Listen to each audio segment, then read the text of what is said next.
Hello dear students, welcome to the official YouTube channel of the home academy. उम्मीद करते हैं कि आप सभी बच्चे जो है खैरियत से होंगे। आप जानते हैं जेकेएसएसबी एग्जामिनेशन के लिए हमने रीजनिंग की वीडियो स्टार्ट की हुई थी, जहां पर हम एनालॉगी जो है वो पढ़ रहे थे। एनालॉगी के मैंने 2 पार्ट अपलोड किए थे और आज तीसरा पार्ट रहेगा एनालॉगी पे। यहाँ पर देखिए एनालॉगी में किस टाइप के क्वेश्चन आते हैं, मैंने आपको बेसिक पैटर्न बता दिया था। उसमें कौन कौन से सिंबल यूज होते हैं वो मैंने आपको बता दिया था, और कौन कौन सी वो टाइप्स होती है जिस पे क्वेश्चन पूछे जाते हैं वो आज हमने किए थे। और आज हम उससे आगे करेंगे, कुछ और टाइप्स को देखेंगे। और अब जानते हैं कि एनालॉगी में मैथमेटिक्स टाइप्स के भी क्वेश्चन आते हैं, तो उन सारों को जो है आज हम कवर करने की कोशिश करेंगे। देखिए, सारे स्टूडेंट जो है एक जैसा एग्जामिनेशन के लिए पढ़ते हैं, एक जैसे रिसोर्सेज जो है, अगर मैं जेएंडके की बात करूँ, एक ऐसे रिसोर्सेज का यूज़ करते हैं। खाली वीडियोस देखने से जो है आपकी जो है एग्जामिनेशन नहीं निकलते, आपको थोड़ी बहुत प्रैक्टिस करनी है। मैं ये नहीं सजेस्ट करता कि प्रैक्टिस के लिए आप किसी के पेड टेस्ट खरीदिए या कुछ और खरीदिए, ठीक है, कोई पेड कोर्स खरीदिए, कुछ नहीं। आपके लिए सारे रिसोर्सेज जो है अवेलेबल है, इंटरनेट पे फ्री है। या एक अच्छी सी बुक रख लीजिए, किसी भी की भी, अरविंद की रख लीजिए या किसी और आथर की रख लीजिए, जहाँ से आप क्वेश्चंस की प्रैक्टिस कर सकते हैं। बाकी जो है किसी भी बुक से जो है आपका पेपर जो है कवर नहीं होगा। हम जो है आपके लिए एक अच्छा मटेरियल जो है लेके आते हैं, एक अच्छा गाइडेंस टाइम टू टाइम करते हैं, और ये आपके लिए जो है वो यूजफुल भी होगी। एग्जामिनेशन के डे आपको पता चलेगा। जब तक आपको ये फील ना आए कि जो हम पढ़ा रहे हैं उसमें से 60 से 70% जो है डायरेक्टली वही क्वेश्चन जो है वो डायरेक्टली पूछे गए हैं, तब तक जो है हमारे पढ़ाने का कोई फ़ायदा नहीं। आज हम उससे आगे करेंगे, और टाइप जो है वो 11 की बात करता हूँ मैं। देखिए, टाइप 11 में जो है हमारे पास जो है एनालॉगी में जो रिलेशनशिप में हम सिमिलरिटी देखते हैं, वो वर्कर और उसके टूल के बीच में भी हो सकती है। हमारे पास कुछ वर्कर्स होंगे और उनके टूल के बीच में जो है वो सिमिलरिटी दी जाती है। जैसे कि मैंने कहा, हमारे पास शेफ है, किचन में जो है कहाँ पर काम करता है, किचन में काम करता है। हम लिख सकते हैं शेफ और किचन। अब इन दो के बीच में जो है वो रिलेशनशिप है, कोई ना कोई रिलेशनशिप है। समहाउ शेफ जो है वो किचन से रिलेटेड है। आप जानते हैं वो कैसे रिलेटेड है, क्योंकि शेफ जो है किचन में कुक करता है। और यहीं पर आगे आपको जो है वो प्रोपोर्शन के बाद जो है डॉक्टर जो है ये पूछा गया जाए, और अब चार ऑप्शन दे दिया जाए कि आप जो है नीचे क्या आएगा। आपको पता है अब इसका आंसर क्या होने वाला है। जैसे कि शेफ जो है उसके बीच वो जो है समहाउ किचन से रिलेटेड है, क्योंकि वो किचन में कुक करता है, वहां पर काम करता है। सिमिलरली जो डॉक्टर होगा वो हॉस्पिटल से रिलेटेड होगा। किससे रिलेटेड होगा? हॉस्पिटल से रिलेटेड होगा, क्योंकि डॉक्टर का काम हॉस्पिटल में होगा। आगे हम देखते हैं टाइप नंबर 12। टाइप नंबर 12 में आपको जो है स्टडी ऑफ डिजीजेस भी दे सकता है, स्टडी ऑफ डिजीजेस भी दे सकता है। ऐसे जो है क्वेश्चन बन सकता है। जैसे कि मैंने कहा यहाँ पर कार्डियोलॉजी। आप जानते हैं कार्डियोलॉजी के बारे में, हार्ट से रिलेटेड है। स्टडी ऑफ हार्ट को कार्डियोलॉजी कहा जाता है। इसी तरीके से यहाँ पर जो है वो आगे जो है दे दिया जाए, ठीक है, आगे दे दिया जाए डैश डैश डैश, और यहाँ पर कॉलन के बाद प्लांट्स लिखा जाए। तो अब यहाँ पर आपका आंसर क्या होने वाला है? अब ये जानते हैं जो हार्ट है, हार्ट की स्टडी को हम क्या कहते हैं? कार्डियोलॉजी कहते हैं। या आपको किसी और की डिजीज के बारे में यहाँ पर दे दिया जाए, आपको किडनी लिख दिया जाए, उसकी डिजीज के बारे में दे दिया जाए, आपको यहाँ पर ब्रेन के बारे में दे दिया जाए, तो ऐसे जो है वो बना सकता है। और इसी तरीके से हमने यहाँ पर प्लांट लिखा, तो अब बताइए स्टडी ऑफ द प्लांट्स क्या होता है? और हम सभी जानते हैं स्टडी ऑफ द प्लांट जो होता है वो बॉटनी होता है। चीज़ें सिंपल है, आप सभी जानते भी है कैसे क्वेश्चन है, बट हमने कोई भी चीज़ छोड़नी नहीं है, कोई भी चीज़ स्किप नहीं करनी है, चाहे वो इजी है चाहे वो टफ है। हर चीज़ जो है पढ़ेंगे तो ही एग्जामिनेशन में जो है वो हेल्प होगी।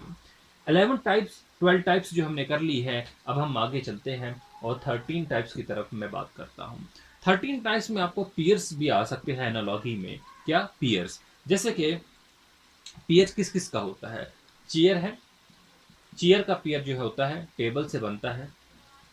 इसी तरीके से आपको ये कॉलन होता है और ये प्रोपोर्शन का निशान होता है। आपको शर्ट दे दी जाए और आपको बोले अब यहाँ पर क्या आएगा, तो आप जानते हैं जैसे चेयर जो है टेबल से रिलेटेड है, ये इसका पेयर बनता है। इसी तरीके से शर्ट का जो है वो किससे बनेगा? शर्ट का जो है वो ट्राउजर से बनेगा, पैंट से बनेगा। अगला देख लेते हैं। अब जैसे कि पेंसिल है, पेंसिल का पेयर जो है वो किससे होगा? इरेजर से होगा, रबड़ से होगा। सिमिलरली जो है आपके पास जो है कुछ और पेयर दे दिया जाए, जैसे कि हम सॉक्स लिख देते हैं। चलिए सॉक्स नहीं, हम लिख देते हैं यहाँ पर हॉर्स लिख देते हैं। हॉर्स का जो है वो किससे रिलेशन होगा? हॉर्स क्या काम करेगा? पेंसिल का काम है मिटाने का, ये सॉरी इरेजर का काम है पेंसिल से लिखा हुआ मिटाने का, और हॉर्स जो होता है ये क्या काम करेगा? ये बोझ उठाएगा, कैरेज का काम करेगा। तो ये कुछ पेयर बनते हैं। इसके अलावा अगर हम बात करता हूं मैं 14 टाइप की, 14 टाइप जो होता है वो ओरिजिन ऑफ ऑब्जेक्ट्स की बात करता है। किसकी? Origin of object, origin of object की बात करेगा। जैसे कि बटर है, अब बटर किस से बना है? कॉलन आएगा बीच में, तो ये मिल्क से बना है। तो हम जानते हैं सिमिलर रिलेशन आगे जो है वो देखना है। जैसे कि वाल है, वाल किससे बनी होगी? वाल बनी होगी किससे? ब्रिक से बनी होगी, स्टोन से बनी होगी। जो भी आपका ऑप्शन होगा उसके अकॉर्डिंग ही आप आंसर देंगे। तो ये आपके पास कुछ ऐसी टाइप्स बनती है। इसी तरीके से 15 टाइप्स भी देख लीजिए। जैसे कि हमारे पास डेजिग्नेशन प्रोडक्ट होते हैं। जैसे कि डेजिग्नेशन प्रोडक्ट में बुक्स आती है, बुक्स कौन पढ़ेगा? स्टूडेंट पढ़ेंगे। न्यूज़पेपर आता है, वो कौन रीड करेगा? रीडर करेगा। इसी तरीके से आर्किटेक्ट आता है, उसका काम होगा डिज़ाइन का। ये या तो आपको इंग्लिश में अगर टफ बना दिया जाए एंटोनियम सिनोनियम भी दे सकता है। जैसे कि यहाँ पर एक एंटोनियम लिख दिया, यहाँ पर भी एंटोनियम लिख दिया, उसका एक वर्ड लिख दिया, उसका एंटोनियम लिख दिया। तो यहाँ पर एक वर्ड लिखा होगा तो आपको उसका भी एंटोनियम ही लिखना होगा। तो इस तरीके से जो है वो क्वेश्चन बनेंगे। तो अब जो है क्वेश्चन वो मैथमेटिक्स टाइप भी बनते हैं। चलो मैं कुछ बता देता हूँ यहाँ पर क्वेश्चन आपको। जैसे कि मैथ में कैसे क्वेश्चन बनेगा, एनालॉगी में जैसे कि 5 इज रिलेटेड टू 125। ये पढ़ना तो आपको आता होगा क्योंकि मैंने पढ़ा दिया है। इसका मतलब होता है इज रिलेटेड टू, और इसे हम बोलते क्या है? Colon. 5 is related to 125 somehow proportion 6 is related to. नीचे 4 ऑप्शन दिए जाएंगे। जैसे 5 रिलेटेड है किससे? 125 से, तो बताइए सिमिलर रिलेशन ऐसा ही यहाँ पर क्या बनेगा कि 6 जो है वो किससे रिलेटेड होगा? मैं 4 ऑप्शन कर देता हूँ। 6 जो है वो 36 से होगा। ऑप्शन बी 6 जो है 400 से होगा। सी 216 से होगा। एंड डी जो होगा वो 255 से होगा। तो मैंने 4 यहाँ पर बना दिए हैं। अब बताइए सही आंसर क्या होने वाला है। आपने क्या करना है? आपने सबसे पहले 5 और 125 के बीच में रिलेशन फाइंड आउट करना है कि 5 और 125 के बीच में क्या रिलेशन होगा। तो आप समझिए क्या रिलेशन हो सकता है। यहाँ पर 5 में ऐसा क्या किया कि 125 बना, तो 5 का अगर हम क्यूब करते हैं तो कितना होगा? 125 होगा। तो आपको यहाँ पर 6 का भी जो है वो क्यूब ही करना होगा, जो कि 216 होगा। बट ये क्वेश्चन आप तभी करेंगे जब आपको इसके क्यूब याद होंगे, आपको इसके स्क्वायर याद होंगे। ये चीज़ें आपको याद करनी पड़ेगी, तो ही आपके बाकी क्वेश्चन भी सॉल्व होंगे। मैथमेटिक्स में इसका काफ़ी ज़्यादा यूज़ होगा और ये बेसिक मैथ्स है। तो इसका आंसर 216 होगा। चलिए एक और क्वेश्चन बना देते हैं ऐसा ही। इसी बेसिस पे एक और क्वेश्चन होगा। हमारे पास क्वेश्चन है जिससे 3 है, वो रिलेटेड है 18 से। यहाँ पर प्रोपोर्शन का साइन है, तो बताइए 5 जो है वो किससे रिलेटेड है?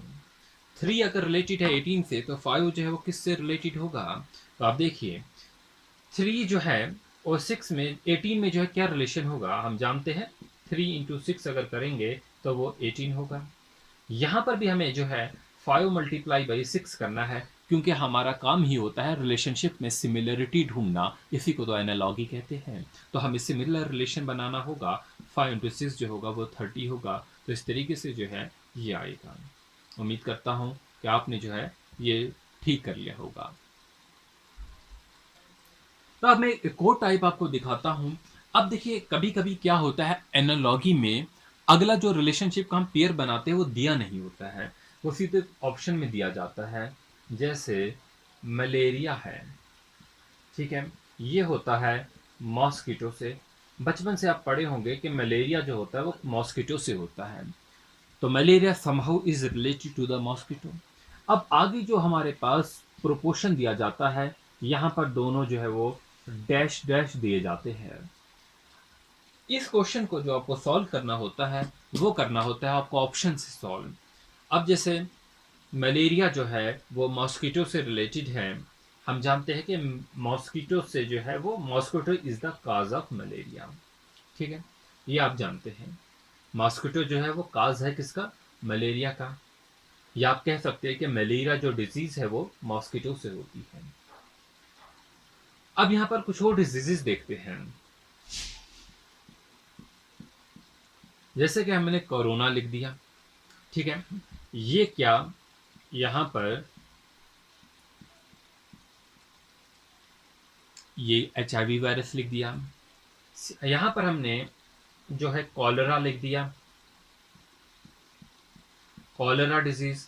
और यहाँ पर हमने वाटर लिख दिया, मतलब कंटेमिनेटेड वाटर। फिर हमने यहाँ पर एक और डिजीज लिख देते हैं, चलिए इतना ही लिखिए। तो ऐसे ऑप्शन जो है दिए जाते हैं। तो इस केस में आपको जो है रिलेशनशिप में सिमिलरिटी को देखने के लिए आपको सबसे पहले अपने क्वेश्चन पे देखना होगा कि यहाँ पर क्या रिलेशनशिप बन रही है। जैसे कि यहाँ पर बन रहा है कि मलेरिया जो डिजीज है वो किससे होती है? मॉस्किटो से होती है। तो मॉस्किटो जो है वो काज है मलेरिया डिजीज का। तब यहाँ पर देखिए, क्या HIV वायरस कोरोना का काज है? नहीं होगा। तो वाटर जो है वो कॉलरा का काज होता है? बिल्कुल होता है। तो ऐसे जो है वो ऑप्शन आपके बनेंगे। ये आपका जो है वो एक और जो है मैंने आपको टाइप जो है वो बता दी है। अब देखिए, किसी भी बुक से आप प्रैक्टिस कीजिए, क्वेश्चंस की प्रैक्टिस कीजिए। हम और जो है कुछ लेके आएंगे क्वेश्चंस। मेरे पास एक बुक है, प्रैक्टिस बुक है, ठीक है। तो ये अनसॉल्व बुक है मेरे पास एक। यहाँ पर कुछ एनालॉगी के जो है वो टाइप्स दिए गए हैं। देखिए, ये जैसे मैंने भी आपको कराया इसी टाइप के जो है दिए गए हैं, दोनों में डैश डैश दिए गए हैं। चलिए करा देता हूं मैं आपको, यहीं से इस बुक से ही एक लिखा हुआ है। तो इसी बुक पे जो है एक क्वेश्चन है, वो क्वेश्चन है टेलीफोन, और लिखा है रिंग, फिर लिखा है कॉलन डैश कॉलन डैश। तो यहाँ पर 4 ऑप्शन दिए गए हैं। तो बताइए क्या होगा। पहला ऑप्शन है टेलीफोन जो है वो रिलेटेड है किससे? रिंग से। और यहाँ पर ऑप्शन जो दिए गए हैं वो मैं ऑप्शन आपको बता देता हूं। तो ऑप्शन है हमारे पास door knock, get open, lock key, door wood. तो क्या आएगा? बहुत अच्छा क्वेश्चन है, कंफ्यूजिंग क्वेश्चन हो सकता है ये। देखिए, पहला ऑप्शन है डोर नॉक, ऑप्शन बी है गेट ओपन, ऑप्शन सी है डोर वुड, ऑप्शन डी है लॉक की। देखिए, अब यहां पर जो है वो क्या आएगा। टेलीफोन जो है वो कैसे रिलेटेड है रिंग से? आप जानते हैं कि टेलीफोन जो है इसमें रिंग बजती है, इसमें रिंग बजती है, ठीक है। या हम ये कह सकते हैं, ठीक है, यही ठीक है कि टेलीफोन में जो है वो रिंग बजती है। तो ऐसा ही रिलेशन आपको जो है वो यहाँ पर ढूंढना होगा। तो ये जो है साउंड से रिलेटेड है। टेलीफोन में जो है जब रिंग बजती है तो हम जो है इसका मतलब समझिए कि हम किसी की कॉल आती है तो हम फ़ोन उठाते हैं, मतलब कोई बात करने के लिए आपके पास आया है, आपसे बात करने के लिए आया है फ़ोन पे। सिमिलरली डोर पे नॉक कब होता है? जब कोई आता है तो वही नॉक करेगा, वही नॉक करेगा। तो यहाँ पर भी साउंड से रिलेटेड है कि वो नॉक कर रहा है, ये नॉक किया उसने, रिंग भी बजती है, एक साउंड सुनाई देती है। अब गेट और ओपन से कंफ्यूज हो सकता है स्टूडेंट कि गेट को ओपन किया जाता है, लेकिन यहाँ पर कोई भी ऐसी साउंड नहीं आ रही है, साउंड नहीं आ रही है। रिंग में साउंड आ रही है, नॉक में साउंड आ रही है। डोर और वुड, ये कोई लॉजिक नहीं बनेगा। लॉक और की, लॉक में की लगती है, बिल्कुल एक पियर तो है, लेकिन हमारे क्वेश्चन के अकॉर्डिंग सिमिलरिटी नहीं बन रही है। हमें रिलेशनशिप में सिमिलरिटी ही देखनी होती है। तो इसका ऑप्शन नंबर जो होगा वो ए जो होगा वो करेक्ट होगा। होपफुली जो है आप ये सारी चीज़ें अंडरस्टैंड कर पाए होंगे। मैं इस वीडियो में जो है इतना ही करूँगा, इतने ही क्वेश्चन करवाता हूँ।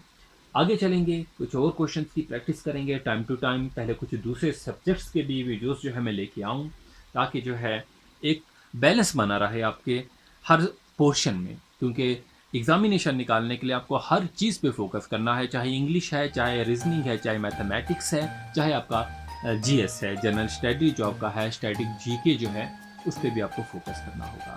तो सारे सब्जेक्ट जब मजबूत होंगे आपके, उन पे आपकी कमांड होगी, तो यह बेटर एग्जामिनेशन में परफॉर्म कर पाएंगे।